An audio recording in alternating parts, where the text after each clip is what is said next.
All right, you are now tuned in to the Rotated Views podcast. I am your host, Jimmylee Velez. I'm here with Gabe, Goose, Tom, and Tom.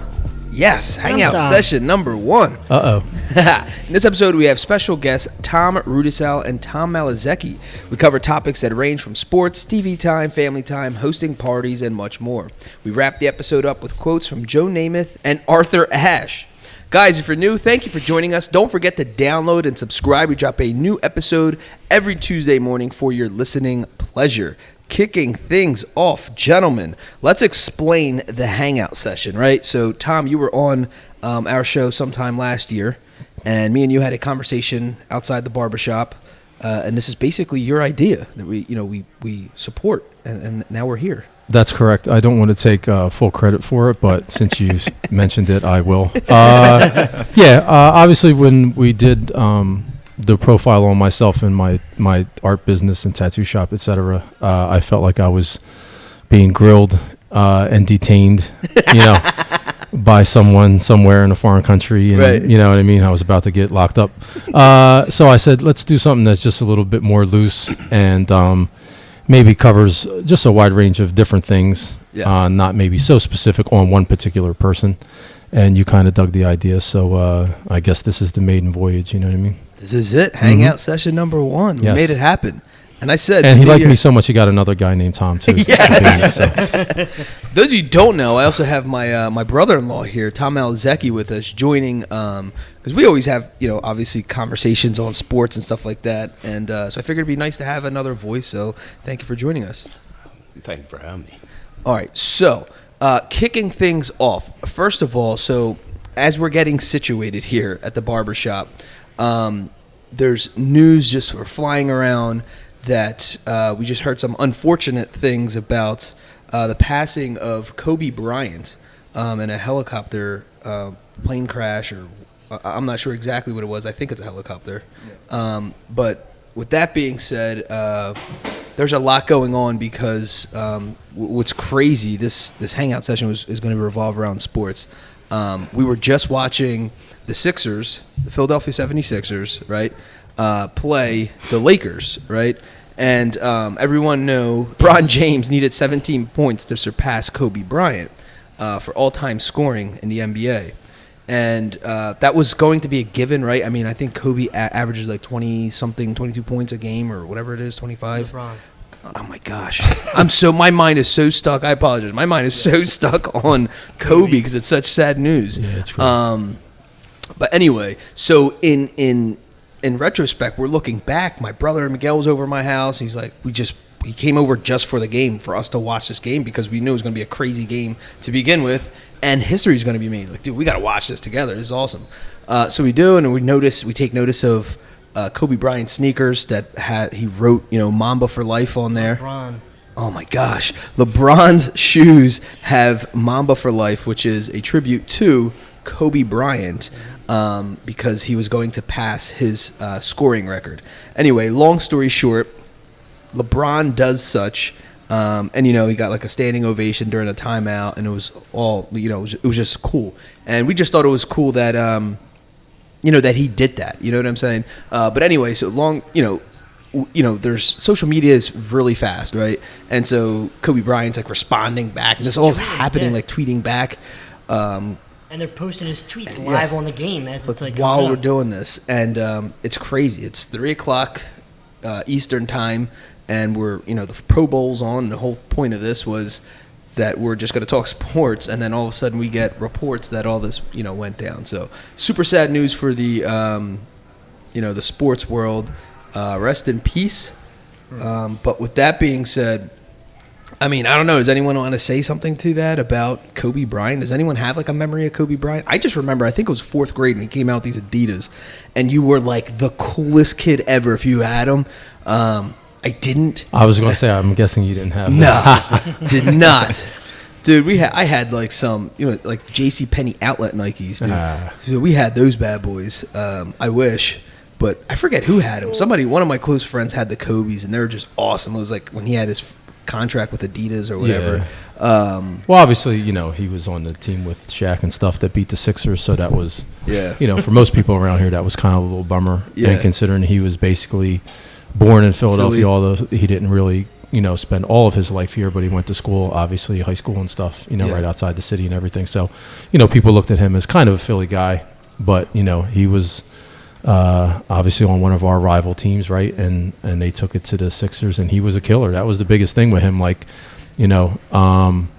similar to Jordan. That's why he's compared to him so much. Yeah.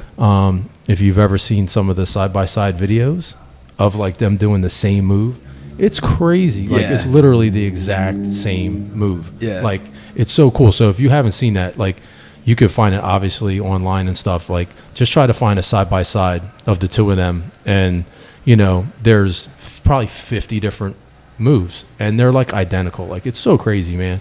And he just wanted to rip your heart out, man, when he played, and that's what made him awesome. And the other thing that was weird was, obviously last night with the LeBron thing, he was, in the news and on everyone's mind, right? Like, but I think it was just last week was the anniversary of him scoring 81, which was the second highest, it's still the second highest point total ever by, a player behind Wilt.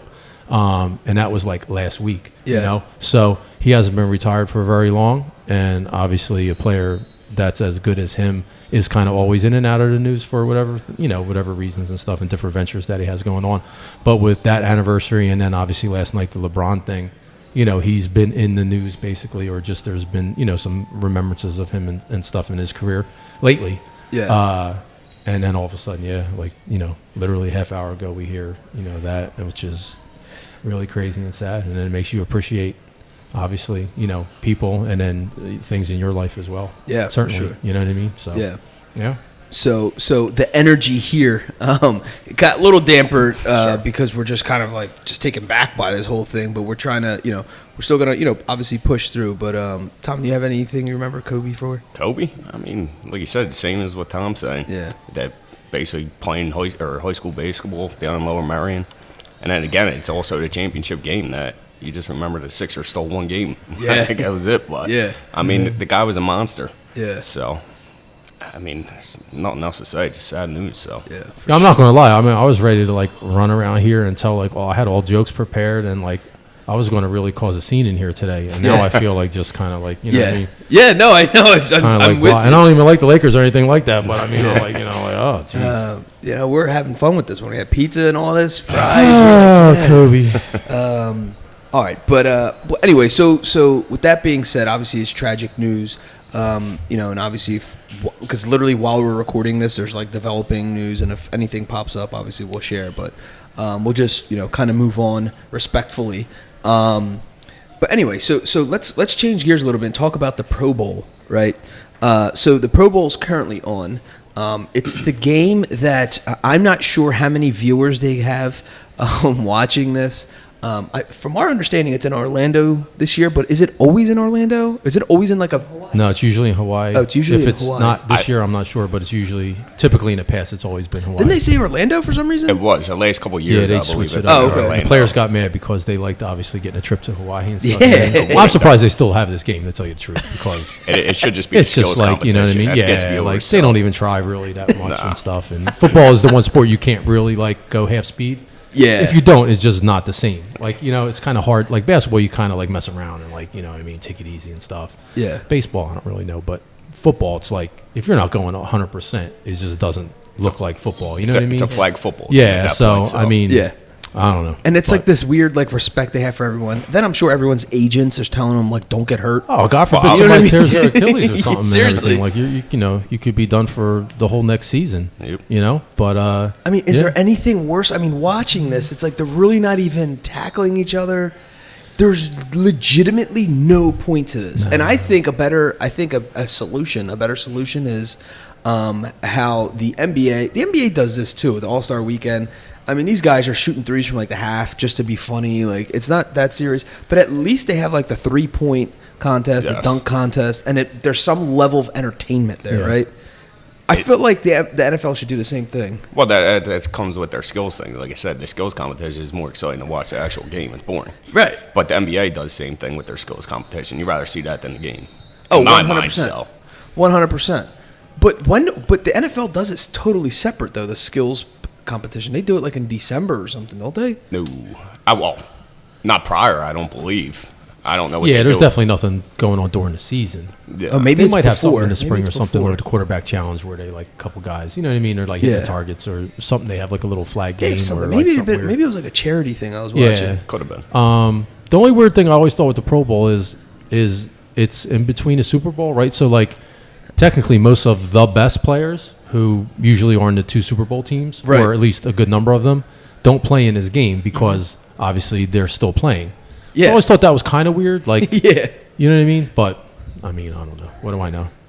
I mean, is it like I wonder if it's something like they wear like as a badge of honor. Like I made the Pro Bowl, and I think maybe for sure. Maybe there's incentives too. You know what I mean in their contract. So they're getting paid. That's like the All-Star team. They're making a lot of extra money for making this team. So remember, like Little League, you make the All-Star team. Did you guys have All-Star teams? Absolutely. We had All-Star teams, and it was like out of your district, they got the best whatever. How many teams you guys played? Like 5 to 8 teams.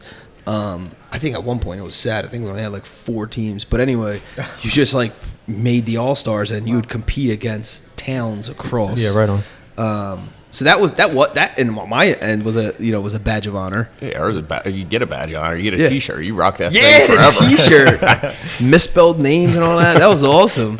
Yo, I just got a note that just said that the NBA canceled every game for today. NBA basketball Get game out. today. Yeah. Wow. How about it? Much respect, though. Yeah. Yeah, that's super sad. But yeah, man, I mean, thanks, Miguel, for reminding us again. But like, you think of something like that, just the impact someone has on just the lives of athletes, let alone, but just people. He affect. You know, maybe just fans out there who aren't even from this country and they bought a Kobe jersey or whatever it was, and they feel some level of connection with this dude.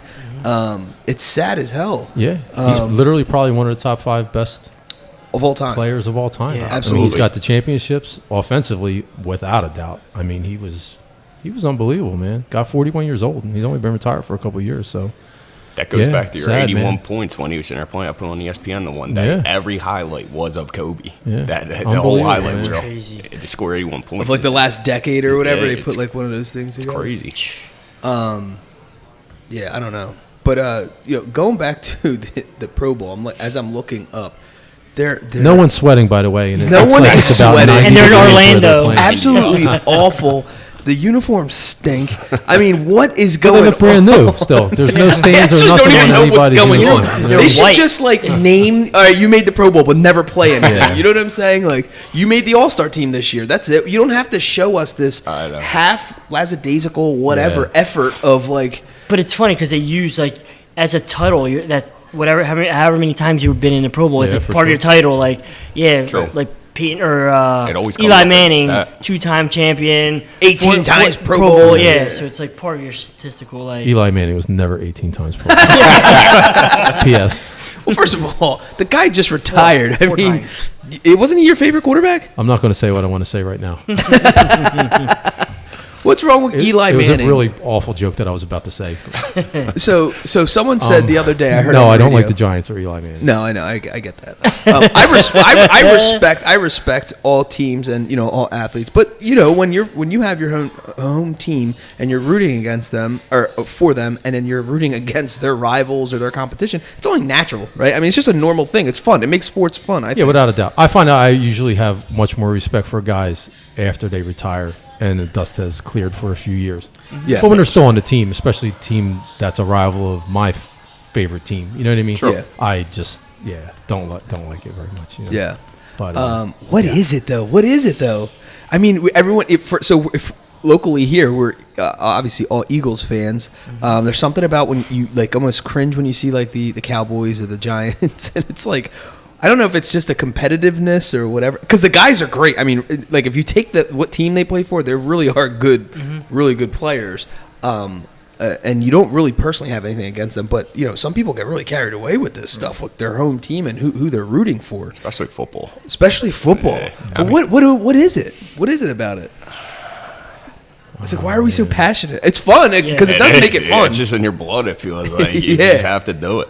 I don't know. You feel like a part of it, right? So like your association with this because you live within the vicinity of like the Philadelphia metropolitan area, or whatever it is, and you feel connected. Like that's my team because they're from where I'm from. You know what I mean? And it's like, yo, I'm gonna root for them. I'm gonna root for just like you're rooting your own kids. You're just proud of them. You know what I mean? It's like, yo, this is what represents us. Why wouldn't I cheer them on? Absolutely. Our whole northeast area of the country, though, I would say, is very similar for that. New York, Philly, Jersey, Boston, like, you know what I mean? This whole little kind of chunk. I feel we're a little crazier and more passionate than maybe other places, to tell you the truth, and could potentially go overboard. I think that like our city, for good or bad, we have a reputation sometimes of being, you know, the crazy Eagle fan or whatever.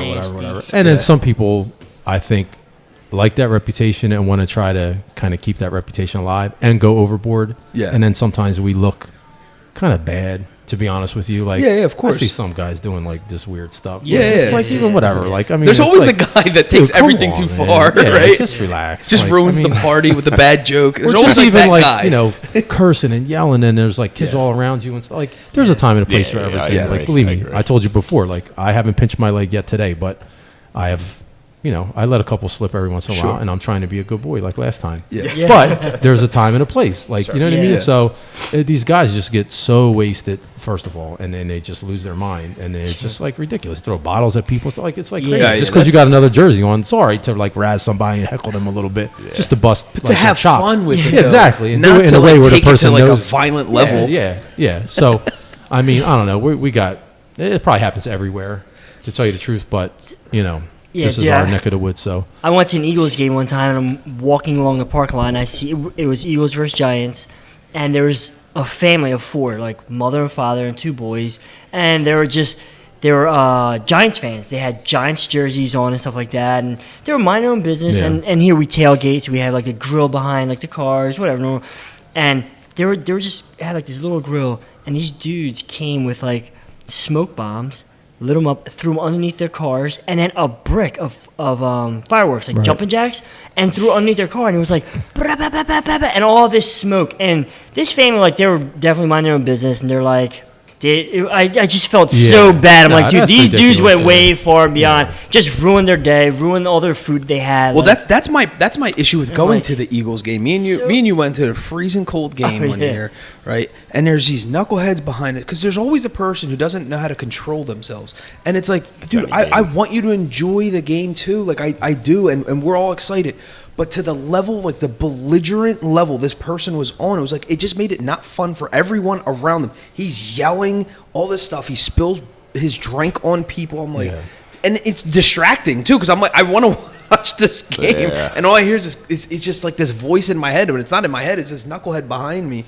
I feel like there should be some like rule, like you should be respecting also the people who paid hundreds of dollars. That's what I was just for those the money tickets. You pay for them tickets is it's just not fun. With, so. And then I was telling him we're driving home, and I'm like, dude, hundreds of dollars for those seats, and it was like miserable. It was freezing, $40 a drink, and then this dude's yelling behind me, and I'm like, dude, there's no replay while you watch it live, and I'm like, dude, this is awful. I remember just sitting there, I'm like, I'm never coming to one of these things again.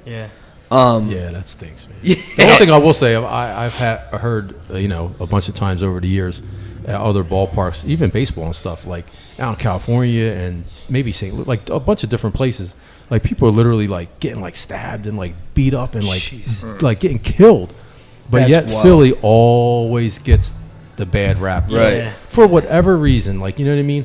And I hardly ever remember like many incidents, if any at all, like to that level where someone was literally like killed at one of our games. I never. But it happens other places, but Philly still always gets that rep for whatever reason. Like they just go to that, like, you know what I mean, with us. It could be something small, and then the media just like, boom, Philly. Yeah. So terrible. But then you have the, you know, guys like you're talking about that unfortunately are keeping that, you know, image alive for us. So I don't know, you know.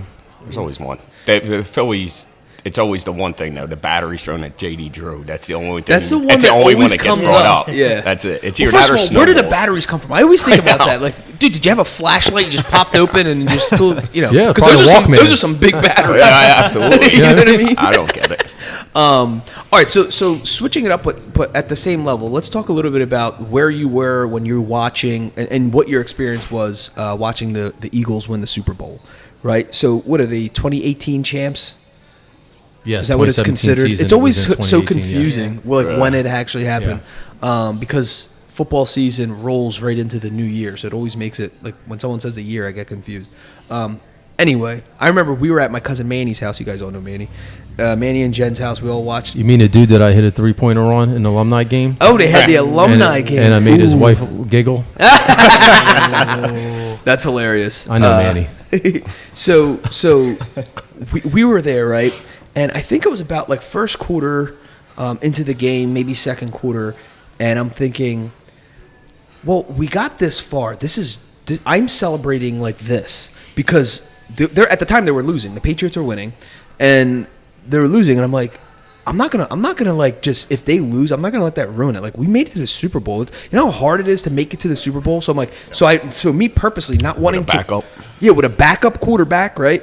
I'm like, I'm not gonna let this ruin it. Even if they lose, I'm celebrating. This is so much fun. This is awesome. Whatever. We go back. I think we went out back, smoked cigars for halftime. And then we went back inside, and all of a sudden the third quarter comes, and like things were turned around. And all of a sudden it's like, dude, we have a shot. Like this is happening. And then all of a sudden the fourth quarter rolls around. I'm like, dude, we're about to win the Super Bowl. I just got chills thinking about it. And then all of a sudden it happens, and I remember having James in my arm jumping up and down, and he's like, whoa.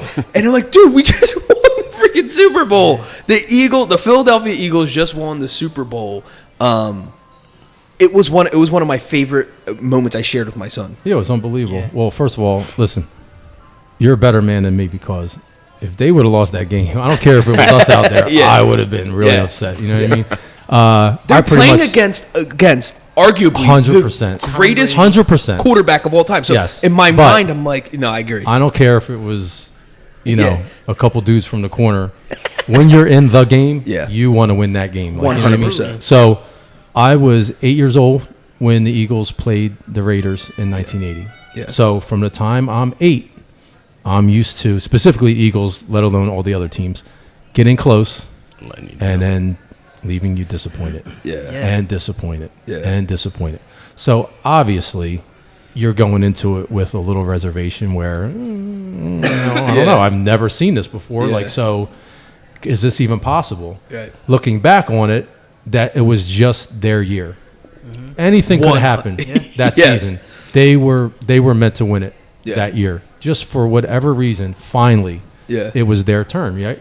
So when they beat the Vikings, and you remember that game, I mean, the Vikings scored right away, like super fast and easy. And you're like, here we go. Because the NFC Championship game usually is their kryptonite. So you're thinking, oh, no way, dude. Come on, man. Like, really? You know what I mean? And then all of a sudden, boom, like the floodgates open. I don't think Minnesota scored the rest of the game, right? No. I mean, they crushed them. So now you're like, holy moly. Like, they honestly, like, this might be it. Regardless, Wentz, whatever, And, man, that was fun. That was fun. So much fun. I cried. Yeah. I totally cried. By the end, like, most big games, I start on the couch. Then I get up a little bit. Then halftime comes. All right, third quarter, whatever it is, later innings, whatever the sport. Then I start pacing a little bit. Then I'm in the other room, kind of peeking around the corner. Can't hardly watch. You know what I'm saying? So by the end of the Super Bowl, like I'm on my knees, sweating profusely as if I was literally playing myself. Right? It was my stomach when Brady threw that ball up. I literally was ready to puke because you're waiting. First of all, it wasn't like, say a game-winning home run or a buzzer beater. It's in or it's out of the park, and it's no doubt about it. It's like win or lose. This was like, I'm waiting for a flag. I'm waiting if there's still a second left on the clock, like that last Hail Mary. You know what I mean? And then you're just kind of delayed, and then all of a sudden you see the ball bounce. There's no flag, and it was like 5 seconds after the fact, and you're kind of like, everyone's looking around. Oh my God, they literally just won the Super Bowl, dude. Same thing. I'm mauling my boys. I'm crying. I'm a mess. And then a half hour later, I'm in Dick's parking lot trying to get clothes and shirts. And it was a madhouse. And I think I finally recouped about $350 that I spent on all kind of stuff. I had like my whole couch was filled. Every hat they had, every glass, I bought literally one of everything in there, dude. It was unbelievable, man. And Erica comes. I think I posted a picture. She's like texting me, like not on the post, but like actually texting me, like, "Is that all your stuff?" I'm like, "Yeah, dude. Like, this ain't a picture of the store. This is like our couch." Yes, it was amazing, man. That's awesome. So, yes, Tom. Now, who knows we'll ever see it again, but it was awesome. I was completely different. They won. I jumped up like a running back. I stiff-armed people and ran outside like it was New Year's Eve and started slamming on pots and pans. But I did cry myself. I don't know what it was. It's completely different watching the Phillies win the World Series. I loved it. But the Eagles win, it was just completely different for some reason. Yeah. Completely got chills off at everything. It was just, I don't know. It was something that my dad always wanted. He never got to see. Yeah. And so when they did, it made me think about it. And it was just, I don't know. Yeah. It's unexplainable. No, it was super emotional, dude. Yeah. I mean, it just shows you what sports can do for you and your family, and just the dynamic, like, and that you share that. And, you know, even like say in my work, like I might be working on somebody and we'll start talking and they're like, yeah, I don't really like watch sports. I don't really care about that. And I'm like, holy moly, like, how is that possible, man? Like from the time I was like super young, like, you know what I mean? I watched almost everything, like every sport, all our Philly teams, like the highs, the lows, whatever, like totally invested, you know what I mean? Yeah. And then I'm like, man, like I would have seen, I probably had no gray hair if I didn't like sports, actually. So you're lucky, man, but I can't do it. Like it's in me, and it's just, and I feel like a lot of us around here, like we, you know, especially in Bristol, like we love sports, man, you know, and it's just our region. But yeah, I come across guys that are like, no, I don't really care. Right. All right, man. Good for you. Goose, do you remember when? Well, I do. I was at Manny's house and I was sick. The one I hit a 3-pointer in? Yeah, the one you hit. Yeah. It made his wife get the Bristol High alumni game. He hit a 3-pointer in his eye. I was off the glass, and I called it. I was actually sick. I was just like getting over the flu. It was like a day after, and I'm like sitting there. It's classic of my brother to take the attention away from like the game. No. Everyone's excited about the Eagles. He's like, I'm sick. I was sitting there watching the game. I had my hood up, and then like my reaction was so delayed from everyone else's. I'm like, holy crap, we just won. I'm getting up really slow, like, dude, just like cheering with everyone else. But it was, dude, it definitely was like, I enjoyed it the next day, obviously, with everyone else. Dude comes into the living room. Yeah. He comes into the living room with his wheelchair. Definitely going to have to edit that part. All right, that was unbelievable, man. Good Lord. And that's what it was. Yeah, the Eagles won the Super Bowl. You asked me my experience. Holy cow, Miguel. All right, so the Eagles win, right? The cool thing about winning the Super Bowl is obviously outside the ring. I mean, we don't really get to enjoy that whole thing, but the parade, right? So then they have a celebration, celebratory, parade, especially in Philadelphia. It's really neat the way the city's kind of set up. It's neat if you're watching from TV. It's not so neat if you're there and you have to find parking. But anyway, so they had it. The Phillies had theirs, but when the Eagles had theirs, kind of what Tommy was saying, it was like there was something different about the Eagles winning it. That made you care way more for some. I don't even know what that even means, but there was something about them winning that just made it so much more special. So anyway, so they had this parade, right? And so typically all the teams basically do this. They go through the city on like these like floats or whatever, and they're just waving to everybody as they go down to the city. And then there's like a celebratory speech and whatnot. Tom, did you go to it too? No. All right, but you went to it. I most certainly did. Yeah. So explain your experience. I even had my wife take off from work. That's right. That's right. I remember seeing pictures. I went to the Phillies one, and that was awesome. It was packed. It was like the first championship Philly had won since '83 when the Sixers won. Yeah. So basically for a whole generation, it was like the first championship that they'd ever seen. And then some guys that were maybe young like me, I was 11 at that time, and then even older, we hadn't seen anything since '83. You know what I mean? So like, any team could have won, and it was going to be like a huge party, right? Oh, 100%. So the Phillies thing was crazy. It was awesome. It was fun. Utley dropped the F-bomb. That was crazy. Yeah. It was Halloween, so like everyone was dressed up. It was people, like, it was wild. Yeah. Super fun. But I think when it comes down to it, like, Philly is hardcore football. Yeah. We love all the sports, don't get me wrong. Yeah. But there's something about football, man. Yeah. And the fact that it was their first Super Bowl and there's been like 50 some Super Bowls, and we had gotten close so many times. It was just like it was crazy. It was literally. I thought I was going to have to get a toe amputated first of all, because we found a spot and you stood in that spot for like 5 hours until the thing came through. And like, I mean, there was no room to walk, no room to move, no room for nothing. We debated on whether to take our boys down, who were at the time maybe only like, I don't know, 5 and 7. And we decided against it because we left at crack of dawn. It was freezing cold, and it was a good move. There were some kids down there, but they probably were city people that were, maybe closer to home and stuff like that. They would have been miserable. There was nowhere to move to go to bed. But it was amazing, and I would have got my toe amputated for that parade. You know what I mean? It was awesome. Like, it was just such a big party. Everyone. That's the cool thing too. Like with sports, especially like.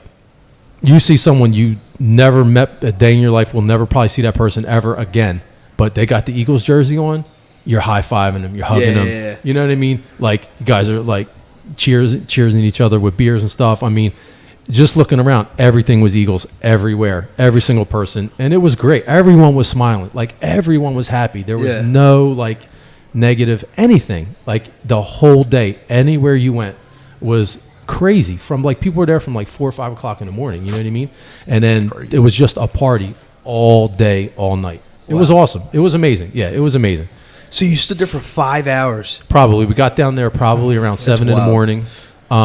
We got dropped off because we figured it would be way too hard with parking, so we got a ride actually. There was a nice group of us. There was probably about maybe 5, 6, 7, 8 of us all together, and we kind of met like a couple other people, and we found a spot right on Broad, a couple blocks down from City Hall, and we set up shop, you know what I mean? And obviously we had a couple cold ones packed away in our jackets and everything like that. And just stood there and waited, man, and waited and waited. And then finally there it was. They came by, and, it was awesome. Then we kind of followed them along. We didn't make it all the way to the Art Museum steps, which is where they did the speeches and stuff. They had a DJ, like right down the street from that. It's like the Avenue of the Americas or something. What is that called? It's like where they have all the flags of the different countries and stuff leading up towards Art Museum.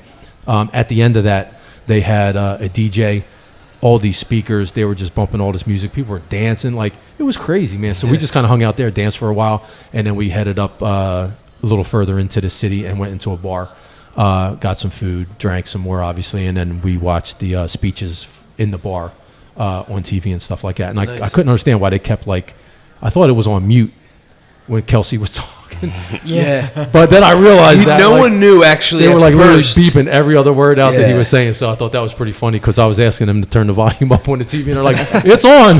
but Kelsey had a whole other that was wild, agenda man. that day. Yeah, it was awesome, dude. It was awesome. I was on cloud 9 for a couple weeks, to be honest with you. After that, man, it was wild. So good stuff. Do you remember it, Tom? The parade? Yeah. I was working. I had to listen on the radio, which you actually could hear his speech at the end. They didn't mute anything on that. So it was quite entertaining for the day. So Kelsey gives this like amazing motivational speech. But obviously every other word, he was very passionate about what he was saying, and he's dressed up in, like the mummers, fatigue, which whatever. Turned out to be a very popular Halloween costume. Right? Yeah.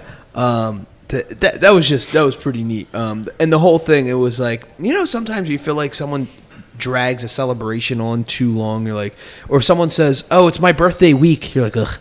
You know what I'm saying? It's like, oh god. But for some reason, something Goose would do. But for some reason, everything they did, I was completely entertained by. Like, it was awesome. It didn't matter. They couldn't stretch it out enough. Yeah. But somebody mentioned is mentioned a couple of times about the Phillies. Do you guys remember? Was it 2008 when the Phillies won the World Series? I was actually at Tommy's parents' house, and at the time I was dating my wife, and we were inside on the couch watching the game with her dad, and they freaking won, and we're all just standing staring at the TV like, holy smokes, the Phillies just won. And where they live is literally Cotman and Frankfurt. Cotman and Frankfurt. So that's this famous corner where everyone goes to and celebrates after a big win or whatever it is, and parade and whatever jazz goes on. A different kind of parade, a parade of knuckleheads. It was the other. It's like the secondhand parade or whatever you want to call it. But anyway, so Kel's like asked me. She's like, you guys want to walk down? I'm like, okay, sure. I never experienced anything like that. I'm like, what is down here again? Like, what are we doing? She's like, we're celebrating the Phillies winning. I'm like, all right, whatever. So we walk down, mind you, yeah, it was like a weekday too. It was. Yeah, and it was like we go down there, and it was everything. I mean, obviously, Big Tom said, and your mom went with us. It was everything they said. Because first of all, I thought, you know how someone tries to like hype something up, like, oh, there's a lot of people and it's crazy, and you're like, oh, okay, yeah. I'm like, I mean, what's crazy? Define that. We get down there, it was crazy. Like there was people hanging on like the light, like the street lights, getting arrested. I was like, what is going? This is wild, dude. This is like car flippings and stuff like. Yeah, well, I don't know if they did it. I didn't see anything, but like I'm sure that they did that. But I was just, this was insane. This was a city that was rooting on. They could not believe their team just won the World Series, and it was just fun to be a part of something like that. Yeah, for absolutely. Sure. But the same thing, it was like the streets were closed down. Like it was just amazing. Mm-hmm. But the Phillies was cool. I think it was it Lidge who threw the pitch? Yes. And I just he was perfect that year. He didn't blow any saves. That was what I keep envisioning. Him like on his knees and then Ruiz running up. So the one thing I remembered about that was they were up in the series, and then I forget that wasn't Game 7, right? It was like 6. It was I think it was that. Game 6 or whatever. That right? game went on for like 3 days. Okay, so what happened was, right, they started playing. They had a rain delay. They literally had to stop the game. And the Phillies, I believe at that time, were up 3-2 in the series. So, of course, me being used to always being disappointed, I figure, great. Now we're going to have to wait a whole day or two to start this game again. We're going to end up losing, and then they're going to blow Game 7, and we're going to lose when we were winning. You know what I mean? Mm-hmm. But it's going to be because of the weather now. Mm. Like anything that could possibly happen, I figured, great, this is the way that we're going to blow it now, because they always do. Right. And then for whatever reason, same thing. It was meant to be. They had an amazing team that year, and they pulled it out. Yeah, it was great. And then with what he called, obviously he didn't know he was going to pass literally like a year or two later. But Harry Kalas, obviously iconic announcer, right, for the Phillies and stuff. He got to do the broadcast and see them win. You know what I mean? Which was really cool for him, although he was around in 80 as well. But, man, that dude was there from, like, the early 70s for, like, 40 years, 50 years he did the game.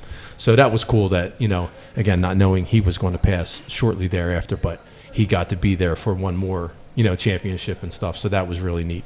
And same thing with Tom was saying about, I guess, your father and stuff. Yeah. Like, my grandpa got into sports because of me as a little kid. And he loved the Phillies, man. Yeah. Loved the Phillies. And he would listen to them, like, this is back in the day, 70s, 80s, or whatever. Like, they were still on radio. Well, they're still on radio now, but people used to really listen to them on radio back then. Yeah. And nice summer night, I just know, like, he'd be out on the porch with the Phillies game on. You know what I mean? And then even when he got older, he was in his early 90s when he passed, but he would have the game on. I'd be going out. I'd look in the window. I'd see my pop sitting there watching the game. Give him a wave. He'd give me a wave. Yeah. Tell me that this guy stunk. Yeah. This guy was whatever. They should get rid of this guy. All that jazz. Yeah. And what happened was literally, I guess it was 2002 was the last year at the vet. So I took him to see a game. It was the next to last game at Veteran Stadium. Wow. So it was literally the last game at the vet, -1, right? So it was the first game he had ever been to. Wow. He was in a wheelchair at that time, 92 years old. Got him to the game. It went extra innings. About midway through, all he's worried about is the usherettes and look at their shorts and like this girl over here and this and that. That's awesome. I said, all right, Pop, man, whatever you got to do, enjoy yourself here at this game, man. You know what I mean? Got a picture of him out there with his Phillies hat on. And then, so that's like early September, whatever, mid-September is the end of the regular season. He ended up passing early January. So, for me, I wish I had taken him more, to be honest with you, what I mean? Because he had such a good time. But I was just really happy that I got to take him to a game. You know what I mean? And then, unfortunately, he didn't see, that team win.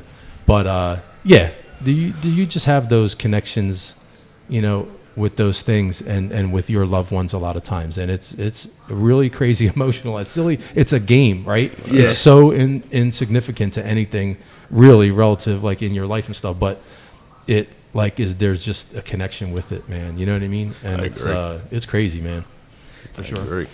They and it's amazing too. Like I exactly what you're saying. Like, I don't know what it is. There's something there, and you always get like the person's like, they're just playing a sport. Like, why would you pay someone so much money to play? You know what I mean? And it's just like way bigger and deeper than that. But it's definitely an interesting conversation to have. All right, so as we're watching or not watching the Pro Bowl. It made me think of obviously what the other sports do, right? So the MLB has whatever they call it, the home run derby, but the Midsummer Classic is like their all-star game, and they do the same thing, but they do it mid-season. So what's your take on doing something like that mid-season versus what the NFL has to do is put it right before the Super Bowl? Otherwise, no one would watch it after the Super Bowl. Because didn't they have it after the Super Bowl before, or was it always right before? You remember? It was always right before. But I don't know. I guess I can't take a chance with the guys getting hurt right in the middle of the season. I mean, that's probably the main. I don't know. I think it's too tough, man, with the schedule, and then like, I don't know. I think it's one of those things. It's football is like an exception to this, right? It's like it's such a contact sport that it's like there's too much at risk. Well, yeah, absolutely. Mm-hmm. Whether it's your investment or someone's body part, it's like injuries can happen with any sport, though. That's with true. Baseball doing it in the middle of the season, it's scary enough to do it, but they actually have something to play for. Yeah. So they're doing whoever wins is getting home field advantage of that. So it makes it somewhat interesting. Yeah. But, that's true. I feel like baseball makes it somewhat more interesting for some reason. There's something about their All-Star that I tune in. I want to watch it for some reason. Well, yes, I would watch that. Obviously, more than the Pro Bowl. I could care less. So. Yeah, the home run derby is something that it's exciting. It is, and I watch it with my son, and that's where he learned the word dinger, and I'm like, oh, Daddy's hitting dingers, whatever, and I kept saying it because I'm like, after a while, I was like, a home run was getting boring, and it was like, this dude's hitting dingers. This is absolutely amazing, but there's something about the Midsummer Classic that you want to watch it, and then obviously Home Run Derby is like one of my favorites. Now, switching over to the NBA. Their All-Star game is in February. They have it like it's also it's mid-season. Coming up soon. Yeah, it's like February 15th or something like that. It's also mid-season, but you think it's kind of like the same thing. These guys are like jogging back and forth. It's like, what is the point of this game? Yeah, the score's like 200 to 195. Yeah, it's like out of control. Zero defense. No one. It didn't cares. used to be like that. Right. If you watch back in the day with like Magic and Bird and Jordan and like all those guys. They like busted it. Like they wanted to beat the other team. You know what I mean?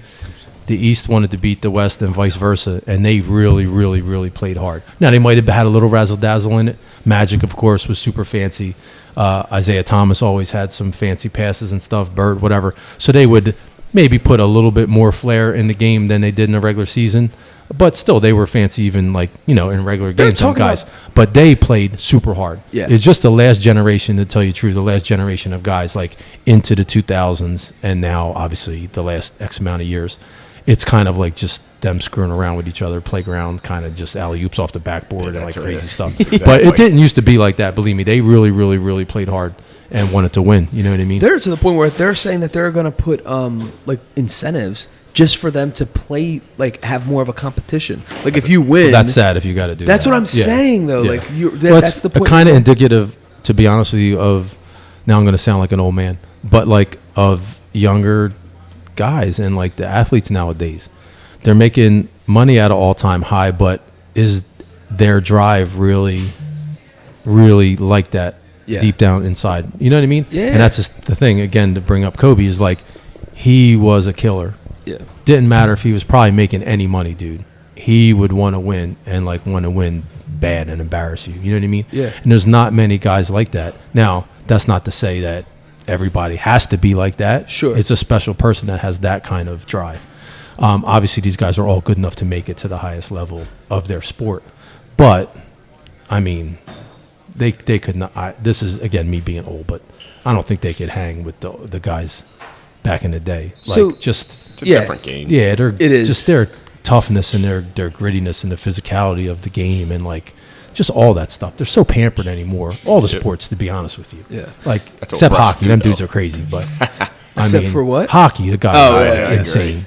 Like you literally have to they'd have to lose a limb or something completely for them not to like. I remember when, because the same thing used to happen especially for basketball with the Olympics. Now we're in Olympic year, right? That they would take it as a joke, and it was like, dude, you're like playing for your country. And I remember it was like Carmelo Anthony, Kobe, and like LeBron all came together, and we're like, guys, we should be taking this seriously. Let's take it to the next level, because it was almost like a give me, right? Like a gimme game. Because they would always win no matter what. They'd always get the gold or whatever it was. But then they started to get competition. Well, they were later in the years. I mean, before they were blowing teams out by 70 half the time. Do you think it was no competitive still? They were just that much better. Yeah. Until they hit that one team later in years that I couldn't even tell you who they played that would give them a game, but it did get different. I don't watch it as much to be able to know, so I'm not the right guy. But what about what is it about you would think though, let's say for the Olympics, like you're playing for your team or for your country, I should say. And it's just like it's a weird thing to not care. Like, how do you not care, right? And it's like that was like a mentality for a couple years, probably like 8 years. There's like 2 Olympics where it's just like that. Like, well, they started. Remember, like the Jordan, the Bird days, everything like that. Olajuwon, whoever was doing it, the Dream Team. That was completely different. Yeah. If you go back and look maybe, I don't know, 6 years ago, you probably wouldn't even know the guys that were on the teams. That's right. Like I was looking at, a couple days or a couple weeks ago, and I could tell you I did not know one person on that team at that point. Nobody went to do it, I guess. Oh, it was like watching Eagles in the playoffs this year. Oh, yeah, exactly. Who's that again? But speaking of Dream Team, right, I want to talk a little bit about putting together these teams now that are like super teams, they're calling them, or whatever. What is your take? Like, we literally just watched the Lakers and Sixers game last night, and Lakers are stacked. And we're like, oh my God, future Hall of Famer, future Hall of Famer, future Hall of Famer, future Hall of Famer, literally starting 5. I'm like, what is going on? This is like insane. But you mentioned a dream team. Like, that was what that was supposed to be, right? You bring them all together for that's. Although we're enemies on the court on the homeland, but now we're fighting for our country. Let's come together. We put the dream team together, and now let's go fight other countries. But now they're doing that within the own organization, right? Within the league, they're putting these monster teams together, and it's like money's not even a thing anymore. It's just like, I have $1 billion here. Like, can you figure this out? And it's amazing too, because how ironically that they put all these teams together. Sometimes a lot of times it doesn't even work. You would think it would, right? It was like playing kickball. You always want to pick the best kids who had the boot, right? Yeah. The kid's always hitting homers. The dinger. The dinger, right? You always want to pick that kid. And you would think, all right, let's put all the kids who hit, dingers all the time, put them in one team, they're going to dominate. For some reason, it somewhat works, but doesn't work. I think there's a chemistry thing there, right? They just don't mesh together. Yeah, like there's something that, since you put so many all-stars together, is there like clashing? Like, what's happening? Because the Lakers got, like, you would think they would put something together, and don't get me wrong. They just made second digits, double digits in losses, so they're really good. But still, it's like you would think they would be even better, right? Like Golden State Warriors, they didn't have that team, and they had like the best record of all time, winning versus losses, and they didn't have a monster team like that. Somewhat. They had the players to fit their style. No, but I mean, they didn't. No. They did it actually through the draft and maybe got like one free agent in there. They put the team together all through. That's playing it right. Yeah, exactly. That's what I'm saying. They were almost the exception to the rule. Yeah. A lot of times they just look at maybe the pure numbers of this guy, not necessarily like really break them down to like, does his game mesh with this guy's game, or even personality, whatever. So there's a lot to be said about that. Again, in any sport, like just because you have 5 all-stars doesn't necessarily always mean that they're going to jive. Like someone has to pass the ball, right? Someone has to be unselfish. Somebody has to play this role. Somebody has to play that role. And for example, on that Warriors team, they didn't really have like a center per se. So because the way they played They just were fast and they shot the ball and this and that. But they had a guy to do the dirty work like Draymond, a guy to unbelievable dribble and shoot like Curry. Klay Thompson, pure shooter and scorer from anywhere on the court, so on and so forth. So they just had this perfect mix with their style, and they recognized it, and they started playing that way. You know what I mean? Sure.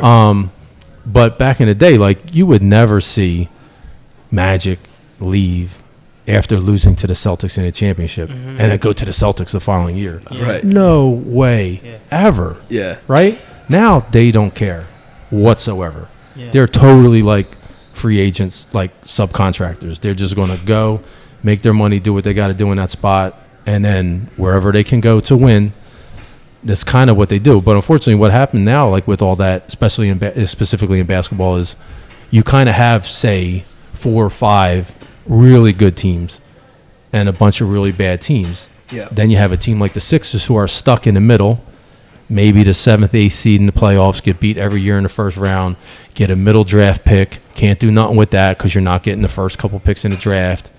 No free agents really want to come. If you do, he's older or whatever. And you're just like spinning your wheels. So they were forced to try something different, start tanking, and try to get the draft picks and build that way, which they're obviously still, in the process of doing. Yeah. But now they have a pretty good team, right? So I don't know. It's just weird, like that same thing, the mentality of the guys. Like, dudes would want to stay on their team and work their butts off with the guys they had. You know what I'm saying? Like, I feel like Jordan totally elevated the level of player on his team with him. 100%. He never really had. I know Pippen, yes, good. Kukoc was decent. Rodman was amazing at what he did and stuff. But let's face it, it wasn't like, here we go again, Kobe, Shaq. You know what I'm saying? Like this and that, whatever. Like these perennial all-star guys, 5 deep. Yeah. Like Jordan, but weren't they the first to do that, to Kobe and Shaq? I mean, Shaq was with Magic for years. He was. And then all of a sudden, he had Penny Hardaway, I think he played with in Orlando. Yeah. And then he left. That was a big move when he. That was like, it was almost unheard of. It was like, wait, you're doing what? Then he went to the Heat eventually too, and then the Heat had a decent team. And then they had Wade, him and Wade won rings together. 1 or 2 together. I don't know what the stats are. It's true. are. You never seen it back then. Yeah, it's a completely different game nowadays. What they do, I don't like it one bit, but I don't know. What is it about like when you have different teams, right? So you got to look at them like separate companies. Like one company has more money than the other one, and they're the one that's constantly recruiting. The Yankees, I felt like got like that at one point. And you're just like, dude, the Yankees did it in the 90s. That was forever. They just kept buying player after player, and it was like something. The only thing was said about that is that the salary cap, there was no salary cap or whatever it was too high. But nothing was ever saying that they're putting these monster teams together. You know what I mean? It was when it happened in basketball, for some reason, everyone took note of it, and it became like a bigger issue. Because free agency happens all the time. I just think for some reason, there's something about football. I mean, there's something about basketball when it happens just that much crazier. What happens when a player goes to another team and then comes back to their old team, right? I mean, what is your take on that? We see that with like Deshaun Jackson. He's gone. He's played with like our direct competitor and then came back. Unfortunately, got injured, so we really couldn't make much of whatever that season even was for him. But he also came back to a totally different team too. Yeah, that's true. Like it's like if he got traded somewhere else because he's different quarterback, different coach, different everything when he came back the second time. Yeah. He should have never been let go to begin with, but that's another story. That's a good Chip Kelly move. That was a Chip Kelly. That guy ruined the whole team. He dismantled He's an offensive coach, supposedly, and he gets rid of every offensive player they had on their team. Yeah. Right? Yeah. Everybody. Yeah. He got rid of the running back. He got rid of everyone. Freaking what he called Deshaun. He got rid of Macklin. I mean, he got rid of every offensive player. They all had career years with his team. Yeah. And then he has like Bradford. He brings in what's-his-face from the Cowboys, who couldn't really run that type. DeMarco Murray. He couldn't really run the type of offense they were running. He's doing like the same read option with Sam Bradford, who like can't run for nothing. Like you know what I mean? Like who's even going to be afraid of him running? Like I mean, it's just like so weird. Like meanwhile, you had whatever you thought of Vic. That's a whole nother issue, but. he was dynamic, like in that role. You know what I mean? He was excelling in that style. You know, Macklin had a career year. Deshaun was amazing, like still in the prime of his career. And he just like lets everybody go. It was like, you know who was completely underrated? I love this guy, Jeff Garcia. Do you remember Jeff Garcia? He was good when he popped in, I loved him, dude. He was really good. Talk about someone who played with passion. He was good. For like no pay. Who did he take over for it? I don't even remember. Donovan. Was it Donovan? Yeah, Donovan got hurt, and he led us to the playoffs against the Saints the one year. I remember seeing blood everywhere, and he was still like in there or whatever. It was like, that dude was amazing. Yeah, I don't know. But most TD passes in first 8 seasons. Russell Wilson, Dan Marino, and Peyton Manning. Look at his interceptions, though. They're half. Sheesh, Russell right? Wilson. Wow. That's like precision right there. Yeah, that's who they got to show Wentz film of all offseason. Yeah. The way he protects himself and slides and stuff. Dude, they were showing super mobile. Yesterday, he was doing like this target and then practice. Just boom. Russell Wilson was doing his like target practice thing. Dude, he was hitting every target from like he kills 30 us yards, every time we play away, him, like, man. Super accurate. Yeah. Well, he was a baseball player too that got drafted. So for the Yankees, that makes sense that he has a natural feel for slide. He knows how to slide. Mm-hmm. He's not goofy with it. Like a lot of quarterbacks are just like. Yeah. I mean, some dudes go down like they just been shot. Yeah. You know what I mean? Like when they try to slide, it's ugly. That's how Wentz hurt himself. That's how he hurt his back. Yeah, that's head nose dive. Yeah. That was a cheap shot still. I don't care what anyone said. All right, so I guess from here, like the last change of gears would be hosting a party at your house or whatever when you're watching sports, right? And I remember I always had an uncle who just cracks me up, who always played like devil's advocate. He would go like if you're going for the Phillies or the Eagles, he'd just go for the other team just for the heck of it, almost like the heckler, like the stonebuster, just to ride you, just to do it. I don't know if I recall like any one in particular. One party that I did host at our house that was like crazy was the when Conor McGregor first fought Nate Diaz for the first time, and it was like the first time everyone saw him lose. And the house was literally, I thought it was going to fall apart because it was so much like screaming and yelling that we're like, what the heck? Yeah.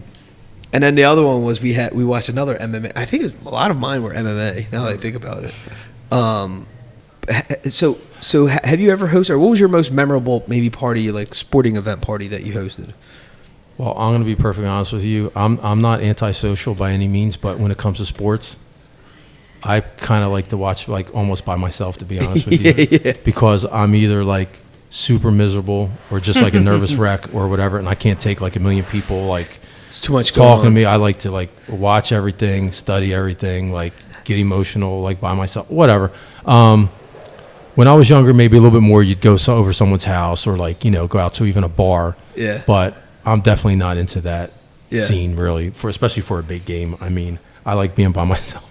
So, but with the Phillies and the Eagles, we had a few people over, small. Yeah. But it was like my wife's parents, her cousin, and his wife.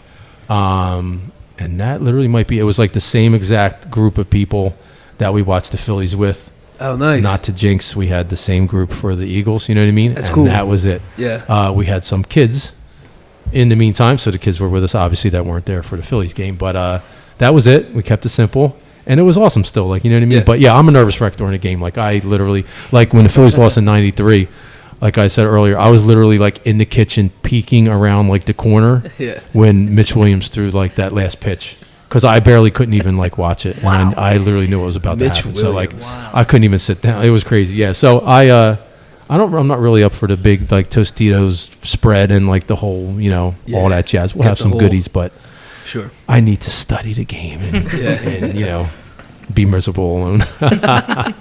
So. There is a hard element about that when you yourself are hosting. It's like it kind of takes away you actually watching because you have to feel like everything's got to like, let's make sure this doesn't fall apart in front of us. I have a disclaimer up. You're on your own. Once you come in the house, there's the table with the food, there's the cooler with the beer. Yeah. Let me sit on the couch. Let me pace. Yeah. That's it. I'm good. in the zone. You know what I mean? Yeah. I don't know what it is. I for one cannot sit still. I know that for a fact. So it's either me getting up and asking, do you want something? Do you want this? Do you want that? And then watching the game or just yelling at the TV. as if it's going to respond or something. Which that's something your kids picked up now. You got kids screaming at the TV, "Go! Go!" Just my 1-year-old just yells "Go" at the TV. It could be Elmo, but he's "Go!" Oh, that's awesome. Let's get another championship in Philly one of these days, huh? Come on. I'm greedy now. I need another one from somebody over here, man. Yeah, man. You know? Absolutely. It's just funny how, like, I've gotten a little bit better as I've gotten older. They still ruin at least my, like, Monday. But by Tuesday, I'm kind of coming out of it. Where, like, when I was younger, especially when they were going through that stretch of losing all the NFC championship games and stuff, man, I would be miserable for a while, dude. Like, I mean, he just totally, like, just, I mean, my goodness, man, I took it so, like, you know what I mean? It was like life or death, you know what I mean? Yeah. And, like, now I'm, like, at least trying to be like, you know, what are you going to do, like, kind of thing, you know? So, but, yeah, in the moment, though, you're just like, oh, God, like, at the end, you know, you just want to, like. Yeah. But, it hurts. Yeah, they drive you crazy. They either make you super happy or super nuts, right? So, and that's kind of, I guess, what's fun about it, because, like, just that roller coaster, you know? And the emotions that go into it when you care about something so much. But, yeah. That's it from me. Let's get another one, boys. On all four, right? All four. The Flyers to bring one. Eagles, Phillies. Why not? That would be nice. Sixers. All right, so we like to wrap our shows up with quotes, and the first one is by Arthur Ashe. You're never really playing an opponent. You are playing yourself, your own highest standards, and when you reach your limits, that is real joy. The second one by Joe Namath. If you aren't going all the way, why go at all? Hangout session number 1. In this episode, we have special guests Tom Rudesyle and Tom Malaszecki. We cover topics that range from sports, TV time, family time, hosting parties, and much more. We wrap the episode up with quotes from Joe Namath and Arthur Ashe. Awesome. Guys, thanks again for joining us. The Rotated Views podcast was produced for self-development purposes. Huge shout out to our sponsors. This episode is brought to you by the Blessed Lifestyle brand. That is BL3SSED.com. Also sponsored by The Motivation Files Unleashed. This motivational mixtape will be your fuel for success. Available on all platforms. Guys, don't forget to visit the website, JimmyleeVelez.com. Follow us on Facebook and Instagram at Rotated Views. If you have any inquiries or questions, email us at info@JimmyleeVelez.com. On behalf of myself and the rest of the crew, we wish you massive success. Stay blessed.